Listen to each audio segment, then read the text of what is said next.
പ്രിയമുള്ളവരെ, നാട്ടിലെന്ന പോലെ പ്രവാസ ലോകത്തുള്ള ഞങ്ങളുമൊക്കെ വലിയൊരു തെരഞ്ഞെടുപ്പിൻ്റെ ആവേശത്തിലാണ്. തെരഞ്ഞെടുപ്പ് നാട്ടിലാണ് നടക്കുന്നതെങ്കിലും അതിൻ്റെ അലയൊടികൾ ഏറ്റവും കൂടുതലുള്ളത് പ്രവാസ ലോകത്താണ്. ഇപ്പോഴത്തെ ഒരു പ്രത്യേക സാഹചര്യം കാരണം പല പ്രവാസികൾക്കൊക്കെ നാട്ടിൽ പോകാൻ കഴിയാത്തൊരു സാഹചര്യമുണ്ട്. എങ്കിൽ പോലും എല്ലാ ആവേശവും ഇവിടെ നിന്ന് ഉൾക്കൊള്ളുകയാണ്. പ്രത്യേകിച്ച് ഒരു ഭരണമാറ്റം കേരളത്തിൽ നടക്കുമെന്ന് നമ്മളെല്ലാവരും വിശ്വസിക്കുകയാണ്. കഴിഞ്ഞ 10 കൊല്ലത്തെ ദുർഭരണത്തിനെതിരെ ജനങ്ങൾ പ്രതികരിക്കാൻ. അപ്പോൾ ഇവിടെ നമുക്കറിയാം, ഏത് വിധേനയും ഭരണം പിടിക്കുക എന്നുള്ള ലക്ഷ്യത്തോടു കൂടി പല ഡീലുകളും നടത്തിക്കൊണ്ട് നമുക്കറിയാം. അതൊന്നും ഞാനിവിടെ വിശദീകരിക്കാനായിട്ട് ആഗ്രഹിക്കുന്നു. ഇത്ര നാളുമില്ലാത്ത എല്ലാ ഒരു പ്രസ്ഥാനത്തിന് സംഭവിക്കാത്ത, ഇന്നേ വരെ സംഭവിക്കാത്ത മൂല്യച്യുതികളിലൂടെ എല്ലാവിധ ഡീലുകളും ഉറപ്പിച്ചുകൊണ്ട് എങ്ങനെയും ഭരണം പിടിക്കുക എന്നുള്ള ലക്ഷ്യത്തോടു കൂടി പോകുമ്പോൾ UDF വളരെ വ്യക്തമായിട്ട് പറഞ്ഞിട്ടുണ്ട്, നമ്മുടെ ഡീല് ജനങ്ങളുമായിട്ടാണ്.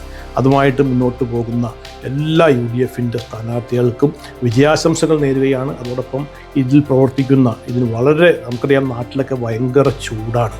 ആ ചൂടത്തും വളരെ ആത്മാർത്ഥമായി പ്രവർത്തിക്കുന്ന നമ്മുടെ പ്രിയപ്പെട്ട എല്ലാവർക്കും വിജയ അഭിവാദ്യങ്ങൾ നേരുകയാണ്.